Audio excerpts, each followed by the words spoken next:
I am Ty Burr. I'm Wesley Morris. And yes, it's time. It's summer. We're ready to be beaten down. It's time for another Transformers movie, this time in 3D.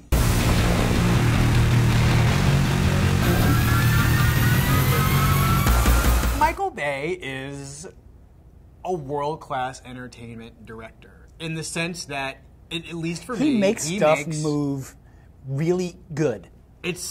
It's never boring. As much fun as I had watching this movie, I have a slight moral problem, a more than slight moral problem with it.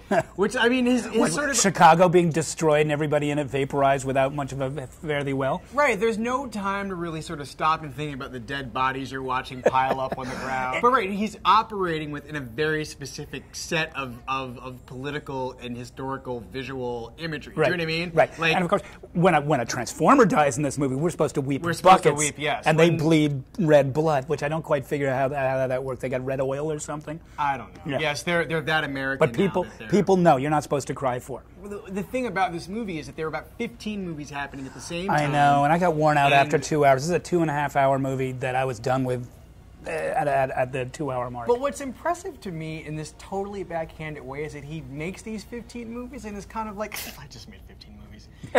Let's move on to number 16. That'll be our big action sequence. Maybe that one won't have Shia LaBeouf in it.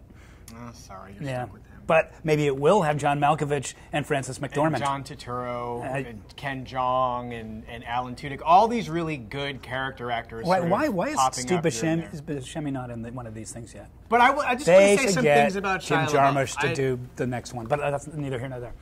I think my head just exploded. Exactly. That's I think the we point. should just leave it at that. Okay. Actually, I won't even say anything Say about something how much about I it. enjoy Shia LaBeouf. Okay. Actually. I think he works really hard in this movie, and I have to say, there's a scene where he's kicking a car. That's funny. He's just yes, that's a very funny scene. That's an actual moment of human humor. Physical comedian, and I well, think then there's put him something. in a comedy. I think his. What did you just watch for 2.5 hours? A meat pulverizer. I mean, it's a movie about big toys. You need one human in it who's the kid who plays with the toys. Right. There you go. All right, that's Transformers 3D. You get your rock'em sock'em for your money, I guess. I guess you do. I'm Ty Burr. I'm Wesley Morris. Bye bye.